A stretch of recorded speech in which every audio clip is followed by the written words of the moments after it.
Hello everyone, നമ്മളിന്ന് Mcom third സെമസ്റ്ററിലെ investment management ആണ് ഡിസ്കസ് ചെയ്യുന്നത്. നെക്സ്റ്റ് 12th പ്രോബ്ലം ആണ് നമ്മൾ ഇനി ചെയ്യാനുള്ളത്. അതിൻ്റെ ക്വസ്റ്റ്യൻ ആണ് the monthly return data in percent of ACC stock and BSE index is given below. ACC സ്റ്റോക്കിൻ്റെയും അതുപോലെ തന്നെ BSE ഇൻഡെക്സും നമുക്ക് തന്നിട്ടുണ്ട്. ഒരു സ്റ്റോക്കും ഒരു സ്റ്റോക്ക് എക്സ്ചേഞ്ചിൻ്റെ ഇൻഡെക്സും. Calculate the beta of ACC stock.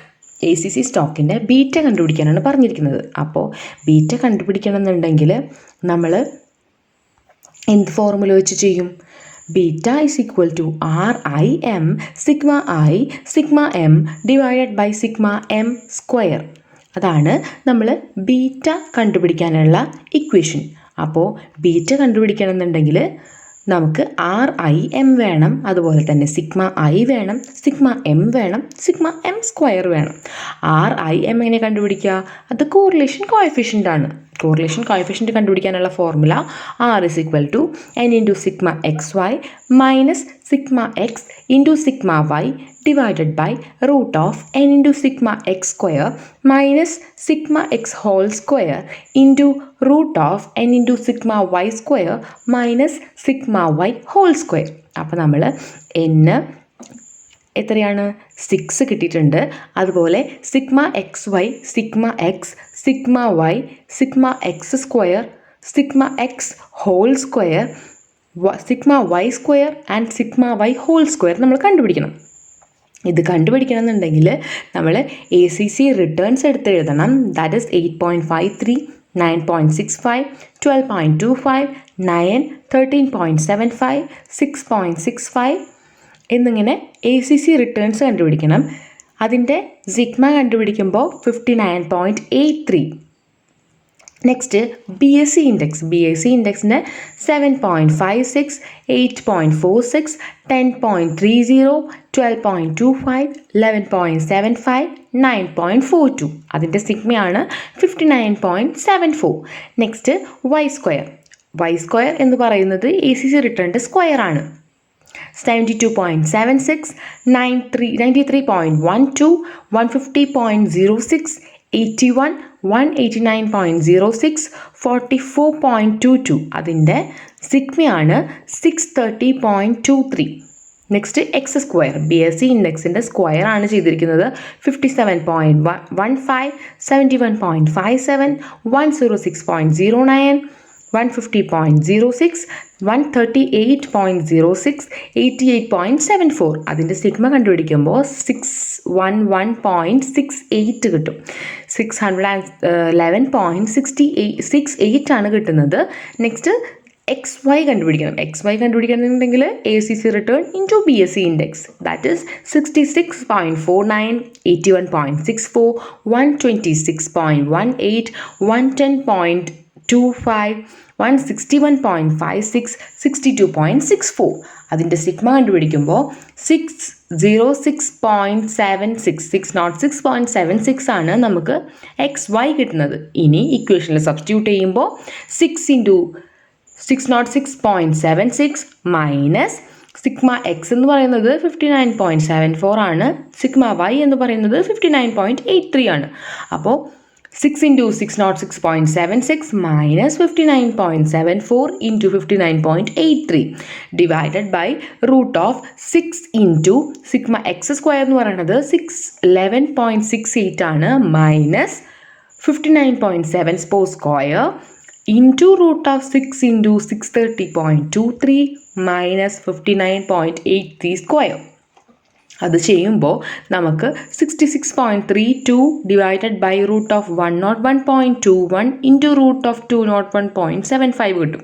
അത് നമ്മൾ ഇക്വേഷനിൽ സബ്സ്റ്റിറ്റ്യൂട്ട് ചെയ്ത് വരുമ്പോൾ R is equal to 0.46 കിട്ടും. Now we can calculate the standard deviation. That is standard deviation of I and standard deviation of M കാണണം, സ്റ്റോക്കിൻ്റെയും കാണണം, അതുപോലെ തന്നെ മാർക്കറ്റിൻ്റെയും കാണണം. സ്റ്റോക്കിൻ്റെയും മാർക്കറ്റിൻ്റെയും സ്റ്റാൻഡേർഡ് ഡീവിയേഷൻ കാണാനുള്ള formula root of N into sigma X square minus sigma X whole square divided by N square ആണ്.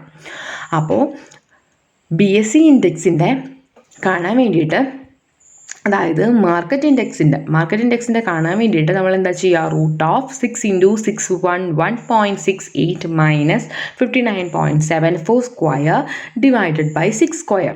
അത് ചെയ്യുമ്പോൾ റൂട്ട് ഓഫ് 2.81 വരും, that is 1.68. Market standard deviation എന്ന് പറയുന്നത് 1.68 ആണ്. ഇനി സ്റ്റോക്കിൻ്റെ സ്റ്റാൻഡേർഡ് ഡീവിയേഷൻ കാണണം. Root of 6 into 630.23 minus 59.83 whole square divided by 6 square. അത് ചെയ്യുമ്പോൾ റൂട്ട് ഓഫ് 5.60 കിട്ടും, ദാറ്റ് ഈസ് ഈക്വൽ ടു 2.37. അപ്പോൾ ഇനി ബീറ്റയുടെ ഫോർമുലയിൽ ഇത് ഓരോന്നും സബ്സ്റ്റിറ്റ്യൂട്ട് ചെയ്താൽ മതി.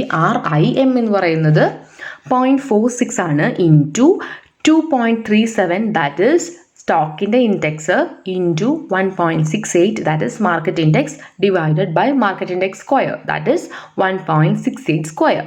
അത് ചെയ്യുമ്പോൾ 0.65 കിട്ടും. That is all about 12th illustration. Next ആണ് regression method. Regression method establish a linear relationship between dependent variable and independent variable. അതായത് രണ്ട് കോൺസ്റ്റൻസ് നമ്മൾ കണ്ടുപിടിക്കുന്നുണ്ട്. അത് ആൽഫയും ഒന്ന് ബീറ്റയുമാണ്. ആൽഫ എന്ന് പറയുന്നത് എത്രയാണോ ഇൻഡിപെൻഡൻറ്റ് വാരിയബിളിൽ ചേഞ്ച് വരുത്തുമ്പോൾ ഡിപ്പെൻഡൻറ്റ് വാരിയബിളിൽ ചേഞ്ച് വരുന്നത് അത് കണ്ടുപിടിക്കാനാണ് നമ്മൾ ആൽഫ മെഷർ ചെയ്യുന്നത്.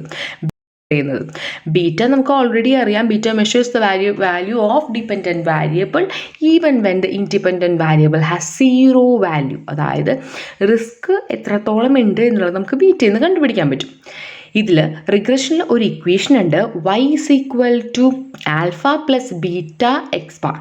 അതായത് y എന്ന് പറയുന്നത് percentage change in price of specific security, X എന്ന് പറയുന്നത് percentage change in market price index, alpha എന്ന് പറയുന്നത് ഇൻ്റർസെപ്റ്റ് ഓഫ് റിഗ്രഷൻ ലൈൻ. ആൽഫയും ബീറ്റയും കണ്ടുപിടിക്കണമെന്നുണ്ടെങ്കിൽ alpha is equal to Y bar minus beta X bar, beta is equal to N into sigma X Y minus sigma X into sigma Y divided by N into sigma X square minus sigma X whole square. Beta calculate ചെയ്യണമെന്നുണ്ടെങ്കിൽ return of individual security is taken as dependent variable and return of market index is taken as independent variable. Regression equation നമ്മൾ പിന്നീട് calculate ചെയ്യുമ്പോൾ return of individual security കണ്ടുപിടിക്കണമെന്നുണ്ടെങ്കിൽ individual security return is equal to alpha into beta market return, beta into market return. Then alpha measures the residual risk. അതായത് selecting റിസ്കിനെ, എത്രയാണോ മാർക്കറ്റിൽ selective risk ഉള്ളത് ആ റിസ്കിനെ കണ്ടുപിടിക്കാനാണ് നമ്മൾ ആൽഫ കാൽക്കുലേറ്റ് ചെയ്യുന്നത്. അത് 1 മൈനസ് ബീറ്റ ആണ് ആൽഫ. അങ്ങനെയും നമുക്ക് ആൽഫ കണ്ടുപിടിക്കാൻ പറ്റും. Let's move on to the illustration 13.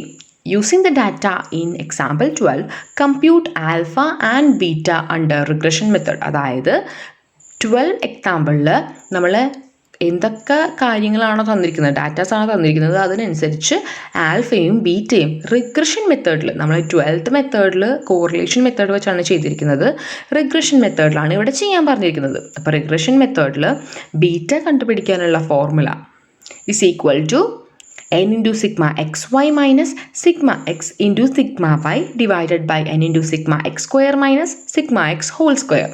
കഴിഞ്ഞ ഇല്ലുസ്ട്രേഷനിൽ n എന്ന് പറയുന്നത് 6 ആയിരുന്നു, xy എന്ന് പറയുന്നത് 6.76 ആണ്, സിഗ്മ എക്സ് എന്ന് പറയുന്നത് 59.74 ആണ്, സിഗ്മ വൈ എന്ന് പറയുന്നത് 59.83 ആണ്, സിഗ്മ എക്സ് സ്ക്വയർ എന്ന് പറയുന്നത് 611.68 ആണ്, സിഗ്മ വൈ സ്ക്വയർ എന്ന് പറയുന്നത് 630.28 ആണ്.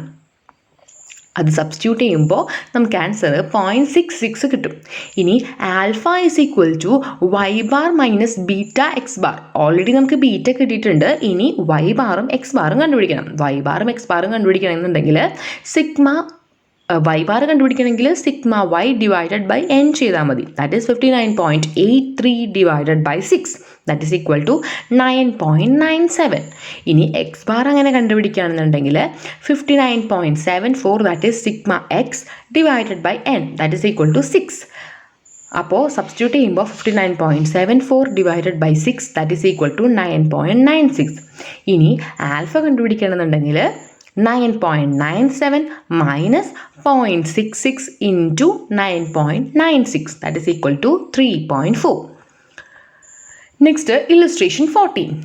Monthly return data in percent for CIPLA stock and BSE index for a 12-month period are given below.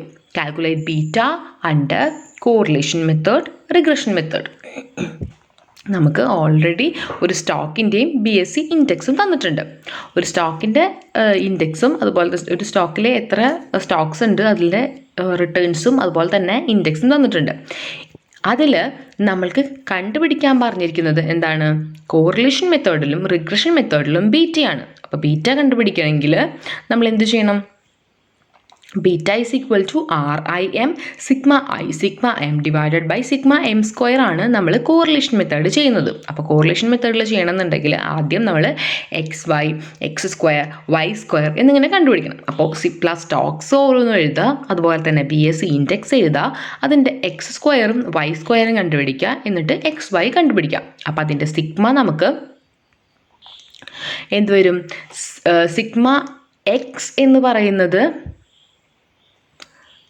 നമുക്ക് 4.06 എന്നും സിഗ്മ Y എന്ന് പറയുന്നത് 20.78 എന്നും സിഗ്മ XY എന്ന് പറയുന്നത് 725.11 എന്നും കിട്ടും. അപ്പോൾ R is equal to n into sigma XY minus sigma X into sigma Y divided by root of n into sigma X square minus sigma X whole square into root of n into sigma Y square minus sigma Y whole square. അത് വെച്ച് ചെയ്യുമ്പോൾ നമുക്ക് 6.88 കിട്ടും. അതുപോലെ തന്നെ നമ്മൾക്കിനി standard deviation of stock and standard deviation of market index കണ്ടുപിടിക്കണം.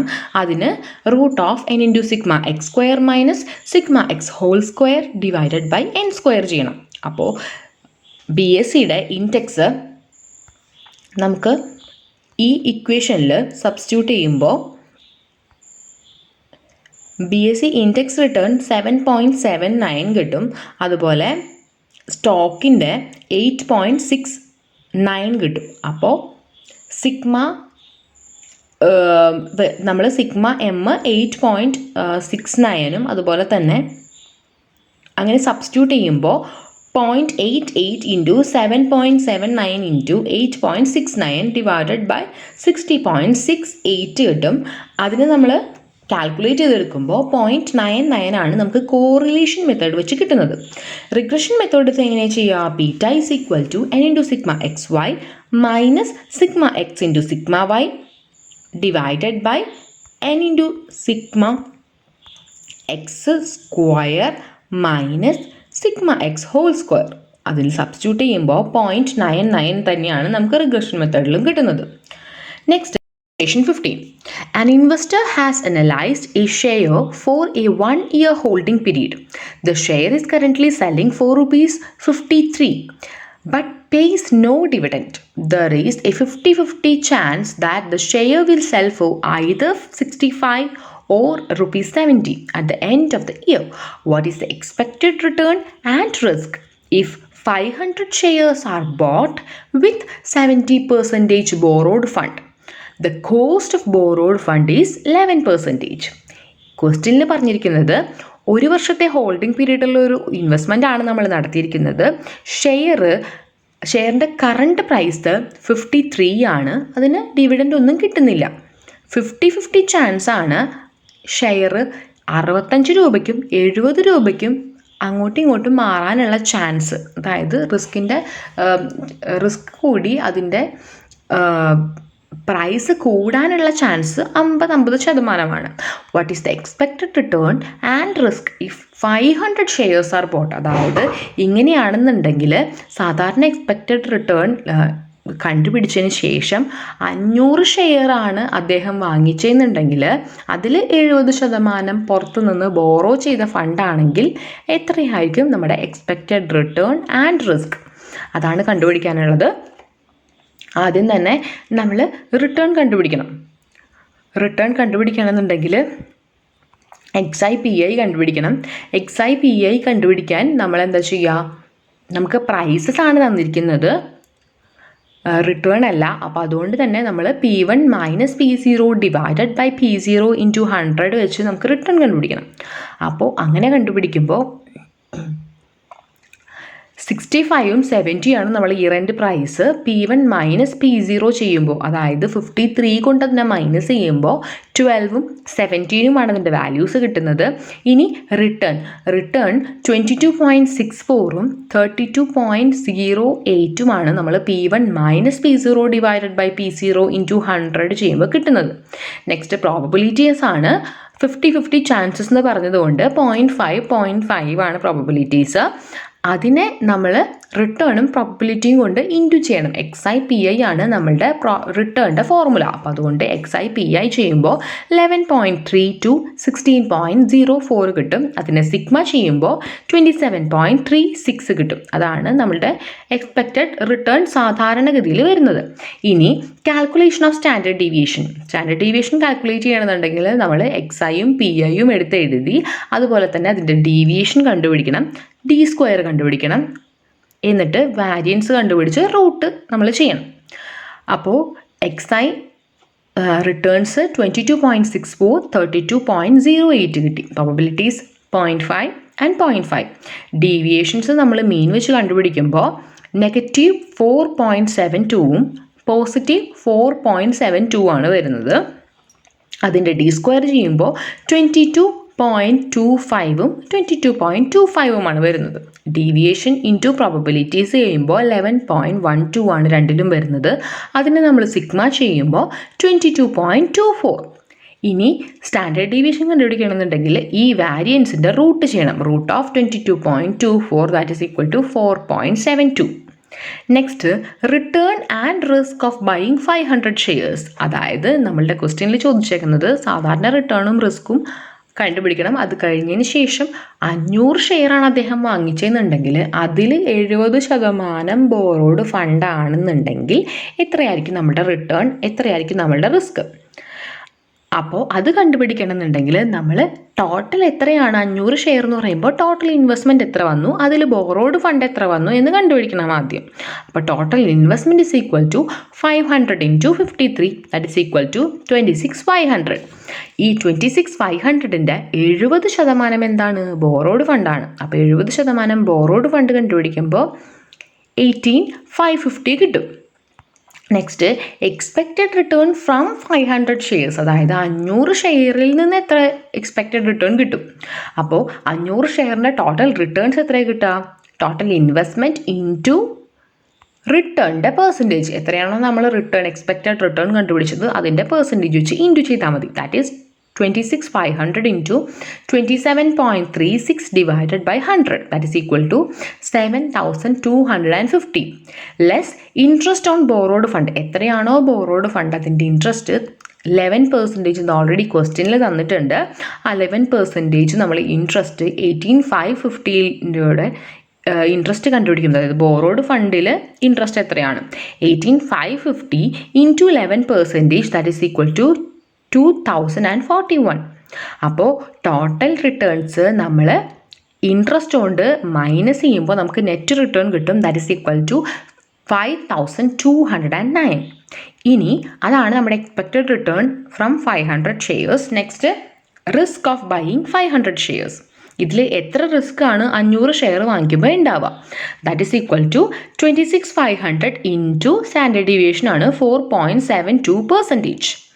Standard deviation വെച്ചിട്ടാണ് നമ്മൾ റിസ്ക് കണ്ടുപിടിക്കുന്നത്. So 26,500 into 4.72% that is equal to 1,251.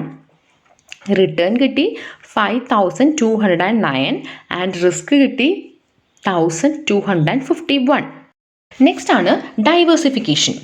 Diversification എന്ന് പറയുന്നത് റിസ്ക് കുറയ്ക്കാനുള്ള ഒരു ടെക്നിക്കാണ്. അതായത് വാരിയസ് ഇൻവെസ്റ്റ്മെൻറ്റ്സിൽ നമ്മൾ റിസ്ക് അലോക്കേറ്റ് ചെയ്ത് കുറയ്ക്കാനുള്ള ഒരു ടെക്നിക്കിനെയാണ് നമ്മൾ ഡൈവേഴ്സിഫിക്കേഷൻ എന്ന് പറയുന്നത്. ഡൈവേഴ്സിഫിക്കേഷൻ എന്ന് പറഞ്ഞാൽ നമ്മൾ ഒരു ഫ്രേസ് ഉണ്ട്. ഡൈവേഴ്സിഫിക്കേഷന് നമ്മൾ ബേസിസ് ചെയ്യുന്ന ഒരു ഫ്രേസ് ഉണ്ട്. Do not put all your eggs in one basket. Having eggs in multiple basket reduce the risk as if one basket breaks not all eggs are lost. അതായത് എല്ലാ മുട്ടയും കൂടി, നമ്മുടെ കയ്യിലുള്ള എല്ലാ മുട്ടയും കൂടി ഒരു ബാസ്ക്കറ്റിൻ്റെ ഉള്ളിൽ വെക്കരുത്. കാരണം ആ ബാസ്ക്കറ്റ് നമ്മുടെ കയ്യിൽ നിന്ന് താഴെ വീണ് പോയാൽ അതിലുള്ള എല്ലാ എഗ്സും എന്ത് ചെയ്യും, ബ്രേക്കായി പോവും, പൊട്ടിപ്പോവും. അപ്പോൾ അതുകൊണ്ട് പല പല ബാസ്ക്കറ്റിൽ വെച്ചാൽ ഒരു ബാസ്ക്കറ്റ് പൊട്ടിപ്പോയാലും മറ്റുള്ളതൊക്കെ സേഫ് ആയിരിക്കും. അതാണ് ഡൈവേഴ്സിഫിക്കേഷൻ്റെ ഒരു ഫ്രേസ് പറയാനുള്ളത്. Next, factors considering while diversifying a portfolio. അതായത് ഡൈവേഴ്സിഫിക്കേഷൻ ചെയ്യുമ്പോൾ നമ്മൾ എന്തൊക്കെ കാര്യങ്ങളാണ് നോക്കേണ്ടത്? ടൈപ്പ് ഓഫ് ഇൻവെസ്റ്റ്മെൻറ്റ്സ് നോക്കണം, റിസ്ക് ലെവൽ നോക്കണം, ഇൻഡസ്ട്രീസ് നോക്കണം, അതുപോലെ തന്നെ ഫോറിൻ മാർക്കറ്റും നോക്കണം. നെക്സ്റ്റ് ടോപ്പിക്കാണ് ഹെഡ്ജിങ്. ഹെഡ്ജിങ് എന്ന് പറഞ്ഞാൽ നമ്മുടെ ഇൻവെസ്റ്റ്മെൻറ്റിനെ പ്രൊട്ടക്റ്റ് ചെയ്യാനുള്ള ഒരു പ്രോസസ്സാണ് ഹെഡ്ജിങ് എന്ന് പറയുന്നത്. Hedging aims at decreasing possible losses suffered by associated investment. അതായത് അതൊരു റിസ്ക് മാനേജ്മെൻറ്റ് സ്ട്രാറ്റജിയാണ്. നമ്മൾ ഡെറിവേറ്റീവ്സ് ഒക്കെ യൂസ് ചെയ്തിട്ട് ചെയ്യുന്ന സ്ട്രാറ്റജിയാണ് ഹെഡ്ജിങ് എന്ന് പറയുന്നത്. കോമൺലി ഓപ്ഷൻസ് ആൻഡ് ഫ്യൂച്ചേഴ്സ് ആണ് നമ്മൾ ഇതിൽ യൂസ് ചെയ്യുന്നത്. അതിനൊരു എക്സാമ്പിൾ പറയുകയാണെന്നുണ്ടെങ്കിൽ, ഒരു ഇൻവെസ്റ്റർ ഒരു സ്റ്റോക്ക് വാങ്ങിക്കുമ്പോൾ അദ്ദേഹത്തിൻ്റെ മനസ്സിൽ എന്തായിരിക്കും, ആ സ്റ്റോക്കിൻ്റെ പ്രൈസ് കൂടും, അതുപോലെ തന്നെ റിസ്ക്കും കുറച്ച് ഉണ്ടാവുമായിരിക്കും. അപ്പോൾ എന്ത് ചെയ്യണം, എനിക്ക് ഹെഡ്ജ് ചെയ്യാനുള്ള ഒരു ഓപ്പർച്യൂണിറ്റി ഉണ്ടെന്നുണ്ടെങ്കിൽ, റിസ്ക് കുറയ്ക്കാനുള്ള ഒരു ഓപ്പർച്യൂണിറ്റി ഉണ്ടെന്നുണ്ടെങ്കിൽ ഞാനത് യൂട്ടിലൈസ് ചെയ്യാം എന്നാണ് അദ്ദേഹം വിചാരിക്കുക. I have an option to make the investment risk free. അതായത് പുട്ട് ഓപ്ഷൻ നമ്മൾ എടുക്കുകയാണെന്നുണ്ടെങ്കിൽ അതിൽ റിസ്ക് ഫ്രീ ആക്കാനുള്ള ഒരു ഓപ്ഷൻ എൻ്റെ കയ്യിലുണ്ട്. അതായത് പുട്ട് ഓപ്ഷൻ എന്ന് പറയുന്നത് right to sell stock at same price. എത്രയാണോ നമ്മൾ എഗ്രി ചെയ്ത പ്രൈസ്, ആ പ്രൈസിൽ നമ്മൾ സെയിൽ ചെയ്യാനുള്ള ഒരു റൈറ്റിനെയാണ് നമ്മൾ പുട്ട് ഓപ്ഷൻ എന്ന് പറയുന്നത്. പ്രൈസ് എങ്ങാനും കുറയുകയാണെന്നുണ്ടെങ്കിൽ, പ്രൈസ് കുറഞ്ഞു കുഴപ്പമില്ല, എനിക്ക് പുട്ട് ഓപ്ഷൻ ഇപ്പോൾ ക്ലെയിം ചെയ്യാം. ആ പുട്ട് ഓപ്ഷൻ എന്ന് പറഞ്ഞിട്ടുണ്ടെങ്കിൽ നമ്മളുടെ കയ്യിലുള്ള സ്റ്റോക്ക് എത്രയാണോ നമ്മൾ എഗ്രി ചെയ്ത പ്രൈസ്, ആ പ്രൈസിന് നമുക്ക് ഇപ്പോൾ വിൽക്കാം. അപ്പോൾ റിസ്ക് ആ ഇൻവെസ്റ്ററുടെ കുറയും. നെക്സ്റ്റ് ആണ് type of hedging strategy. Hedging സ്ട്രാറ്റജീസിന് 3 ടൈപ്സ് ഉണ്ട്: forward, future and money market. Forward contract is a contract between two parties for buying or selling assets on a specified date at a particular price. ഒരു specified ഡേറ്റിൽ particular price നമ്മൾ fix ചെയ്തിട്ട് നമ്മൾ എന്ത് ചെയ്യണം, കോൺട്രാക്റ്റിൽ ഏർപ്പെടണം. അപ്പോൾ നമുക്ക് hedge ചെയ്ത് risk കുറയ്ക്കാൻ സാധിക്കും. നെക്സ്റ്റ് ആണ് ഫ്യൂച്ചർ കോൺട്രാക്ട്. ഫ്യൂച്ചർ കോൺട്രാക്ട് എന്ന് പറഞ്ഞാൽ ഇതുപോലെ തന്നെയാണ്, സ്റ്റാൻഡേർഡ് കോൺട്രാക്റ്റ് ആണ് between two parties for buying or selling assets at an agreed price and quantity on a specified date. ഒരു എഗ്രീഡ് പ്രൈസിലാണ് നമ്മൾ ഫ്യൂച്ചറിൽ ഒരു ഡേറ്റിൽ നമ്മൾ എന്ത് ചെയ്യുന്നത്, നമ്മുടെ കോൺട്രാക്റ്റ് ചെയ്യുന്നത്. Next money market. Money market എന്ന് പറഞ്ഞാൽ ഷോർട്ട് ടേം ആയിട്ടുള്ള നമ്മുടെ സ്റ്റോക്സ് അല്ലെങ്കിൽ എന്താണോ നമ്മുടെ കയ്യിലുള്ള സെക്യൂരിറ്റി അത് ഡീൽ ചെയ്യാൻ വേണ്ടിയിട്ടാണ് നമ്മൾ മണി മാർക്കറ്റ് യൂസ് ചെയ്യുന്നത്. ലെസ് ദാൻ 1 ഇയർ ഉള്ള സ്റ്റോക്സ് ആണ് നമ്മൾ ഡീൽ ചെയ്യുക. നെക്സ്റ്റ് ആണ് എത്തിക്കൽ ഇൻവെസ്റ്റിംഗ്. എത്തിക്കൽ ഇൻവെസ്റ്റിംഗ് എന്ന് പറഞ്ഞാൽ ഒരു ഇൻവെസ്റ്റ്മെൻറ്റ് പ്രോസസ്സാണ്. നമ്മളുടെ പേഴ്സണൽ വാല്യൂസ്, അതായത് നമ്മുടെ മനസ്സിൽ ഒരു സോഷ്യൽ വാല്യൂ അല്ലെങ്കിൽ നമ്മൾ ജീവിച്ച സാഹചര്യത്തിലുള്ള ഒരു റിലീജിയസ് വാല്യൂ, ഒരു പൊളിറ്റിക്കൽ വാല്യൂ അല്ലെങ്കിൽ ഒരു എൻവയോൺമെൻറ്റൽ വാല്യൂ വെച്ച് നമ്മൾ ഇൻവെസ്റ്റ്മെൻറ്റ് ചെയ്യണോ വേണ്ടയോ അല്ലെങ്കിൽ എത്ര ചെയ്യണം എന്ന് തീരുമാനിക്കുന്നതിനെയാണ് നമ്മൾ എത്തിക്കൽ ഇൻവെസ്റ്റിംഗ് എന്ന് പറയുന്നത്. എത്തിക്കൽ ഇൻവെസ്റ്റ്മെൻറ്റിന് 2 തരത്തിൽ നമുക്ക് ചെയ്യാൻ പറ്റും. ഒന്ന് പോസിറ്റീവ് ഇമ്പാക്റ്റും, 2 നെഗറ്റീവ് ഇമ്പാക്റ്റും.